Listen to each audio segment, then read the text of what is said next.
Assalamualaikum warahmatullahi wabarakatuh.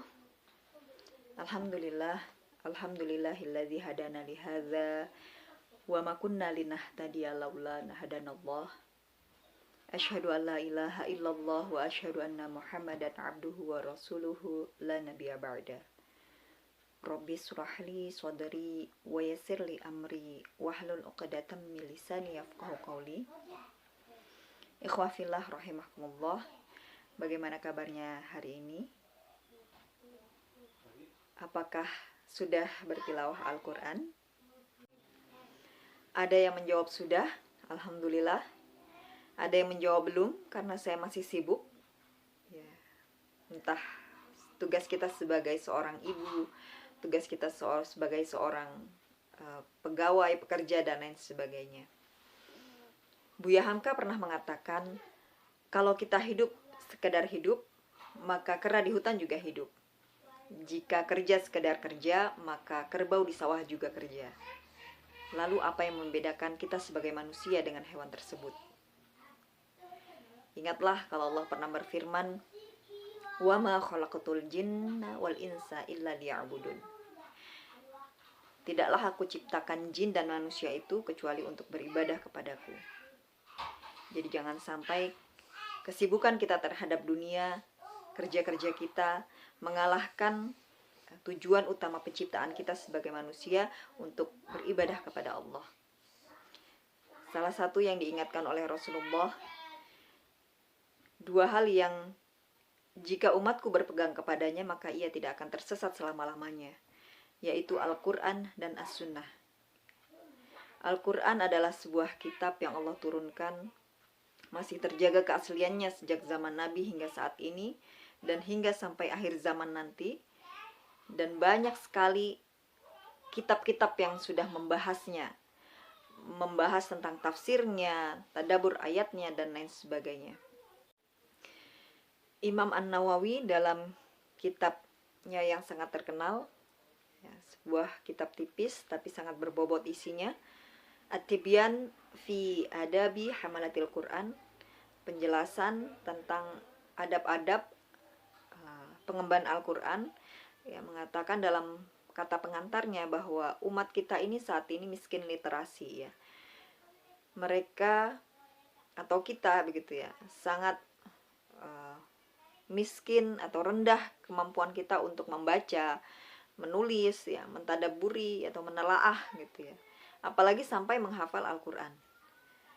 Padahal Allah sudah janjikan walaqad yassarnal Qur'ana lidzikri fahal mim mudzakir. Allah sudah janjikan bahwa Al-Qur'an itu mudah, mudah dibaca, mudah dihafal, mudah ditadabburi, mudah diamalkan, kecuali bagi orang-orang yang mau mengambil pelajaran. Nah, apakah kita termasuk orang-orang yang mau mengambil pelajaran atau tidak, ya? Namanya belajar, kita pasti harus meluangkan waktu, ya. Kembali lagi tentang keberkahan waktu. Apakah kita sudah merasa waktu kita cukup selama ini sehingga tidak ada waktu untuk Al-Quran? Jangankan untuk menghafal, untuk tilawah 1 juz, setengah juz, atau selembar saja, sehalaman Al-Quran saja, saya tidak ada waktu, saya sibuk. Benarkah demikian? Ada sebuah kisah di zaman Syekh Ali At-Tantawi. Beliau seorang ulama di Arab Saudi. Beliau memiliki sebuah channel televisi yang sangat digemari pada zaman itu karena ceramah-ceramah beliau membahas tentang kehidupan sehari-hari yang sangat relevan, hal-hal kecil yang terkait kehidupan kita sehari-hari. Nah, saat itu setelah turun dari mimbar, seorang pemuda datang kepada beliau dan bertanya, "Ya Syekh, saya ingin bertanya kepadamu tentang sesuatu, ya. Aku ini orang yang sangat sibuk sehari-hari. Aku sampai harus bekerja di 2 tempat, ya. Bangun pagi-pagi hari sekali, kemudian sampai tidak sempat untuk makan bersama istri dan anakku, gitu ya." Jadi beliau bertanya, "Wahai Syekh, berikan satu amalan, ya, yang bisa aku kerjakan agar aku bisa memiliki waktu luang," katanya si pemuda tersebut bertanya kepada Syekh Ali At-Tantawi. awalnya beliau sempat terheran-heran begitu ya. Kok ada gitu ya orang yang seperti itu ya, sampai tidak punya waktu bahkan untuk makan bersama anak dan istrinya gitu ya. Jadi beliau berkata kepada si pemuda, Iqra'il Qur'an rubu'as sa'ati qabla dawam. Jadi bacalah Al-Quran 1/4 jam sebelum kamu berangkat kerja. Nah, si pemuda ini terheran-heran gitu ya. Wahai Syekh, saya ini sudah kehabisan waktu, nggak punya waktu luang gitu ya. Bagaimana mungkin saya ditambah pekerjaan lagi membaca Al-Quran, tambah habis waktu saya begitu ya. Kemudian Syekh ini tahu ya prinsip dakwah bahwa kalau mau ambil silahkan, kalau tidak ya tidak apa-apa. Dijawab begitu oleh beliau gitu ya. Akhirnya si pemuda ini pulang gitu ya, dan kemudian mengingat pesan Syekh tersebut dan penasaran gitu ya, masa iya gitu ya. Akhirnya dia pun mencoba gitu ya, mencoba bangun lebih cepat ya. Kemudian sebelum berangkat bekerja, beliau sempatkan membaca Al-Quran 1/4 jam gitu ya. Hari pertama, hari kedua, hari ketiga dikerjakan gitu ya. Hari yang selanjutnya gitu ditambah gitu ya, 1/2 jam gitu ya. Sampai hari ke-11 dia mampu membaca 1 juz setiap harinya gitu ya. Dan ajaibnya gitu ya, pekerjaan beliau yang awalnya tidak punya waktu sekarang kosong gitu ya, waktunya itu luang begitu ya. Nah, 2 minggu setelah dia bertanya kepada si Syekh, dia pun kembali ya, kemudian menanyakan keheranannya tadi gitu ya. Wahai Syekh, aku sudah melaksanakan apa yang engkau sampaikan gitu ya. Ini hal yang ajaib ya, ini aneh gitu ya bahasanya, aneh gitu. Kenapa? Kenapa setelah saya menambahkan kegiatan saya membaca Al-Quran sebelum saya berangkat bekerja, justru waktu saya itu benar-benar kosong gitu, waktu saya itu luang gitu ya. Nah, Syekh pun itu menjawab ya. Jadi dia bertanya, apa rahasianya gitu ya. Masirru wara'a dzalik ya. Apa rahasia di balik semua ini gitu ya. Dia terheran-heran.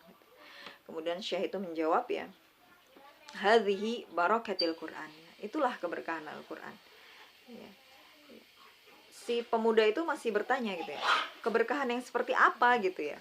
Kemudian si Syekh menjawab, wa hadza kitabun anzalnahu mubarakun ya. Jadi dalam Quran surat Al-An'am ayat 92, dan inilah Al-Quran ya, kitab yang telah kami turunkan dengan penuh berkah. Jadi keberkahan Al-Quran itu, yang dimaksud dengan keberkahan Al-Quran adalah bisa jadi dengan kamu membaca Al-Quran sebelum berangkat bekerja, maka Allah turunkan pertolongannya atas asbab kamu membaca Al-Quran. Pekerjaan yang harusnya 2 jam kamu selesaikan, maka cukup dengan 1 jam Allah tolong selesai. Pekerjaan yang harusnya selesai dalam waktu 1 jam, maka Allah tolong selesai dalam waktu 1/2 jam gitu ya. Itulah keberkahan Al-Quran. Jadi ya, jika kita mengatakan bahwa kita sibuk selama ini untuk membaca Al-Quran, tidak sempat gitu ya untuk membaca Al-Quran, pertanyaannya adalah, sudahkah kita memberikan waktu khusus untuk Al-Quran? Ataukah selama ini waktu-waktu sisa yang kita berikan kepada Al-Quran? Setelah kita pulang bekerja ya, dalam keadaan lelah, di waktu mau tidur ya, kemudian kita baru membuka Al-Quran ya, kita tidak perlu mengatakan bahwa oh ini pekerjaan setan meniup-niupkan mata saya untuk mengantuk. Yang kita berikan itu waktu sisa gitu ya. Sudah dalam keadaan lelah, dalam keadaan capek, saatnya segera tidur, kita baru buka Al-Quran. Itu waktu sisa ya. Harusnya kita memberikan waktu khusus untuk Al-Quran ya, bukan waktu sisa. Karena waktu khusus yang kita berikan kepada Al-Quran itulah yang akan membuat kita ya, waktu-waktu pekerjaan kita yang lainnya itu berkah ya, barokah.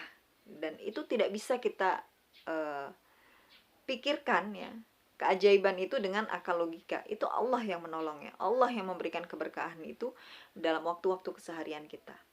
Jadi kalau ada ibu-ibu rumah tangga yang merasa seharian itu sibuk ini itu, kok kayaknya saya sibuk capek gitu-gitu aja, nggak sempat tidur siang dan lain sebagainya, Sudahkah berinteraksi dengan Al-Quran? Sehingga pikiran itu terasa kosong ya, sibuk dengan dunia ya, setelah ini tidak pernah selesai, pekerjaan satu ke pekerjaan yang lain gitu ya. Apakah kita sudah menyempatkan diri kita untuk membaca Al-Quran? Ikhwah fillah rahimakumullah, seorang murid pernah bertanya kepada gurunya, sebanyak apa saya harus membaca Al-Quran?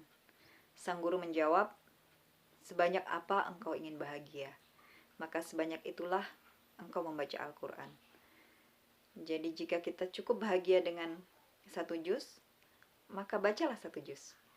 Jika kita merasa kadar kebahagiaan kita ingin lebih, maka perbanyaklah membaca Al-Quran. Sebagaimana Utsman bin Affan radhiyallahu anhu berkata bahwa jika hatimu bersih, maka engkau tidak akan pernah puas dengan Al-Quran, tidak akan pernah kenyang dengan Al-Quran.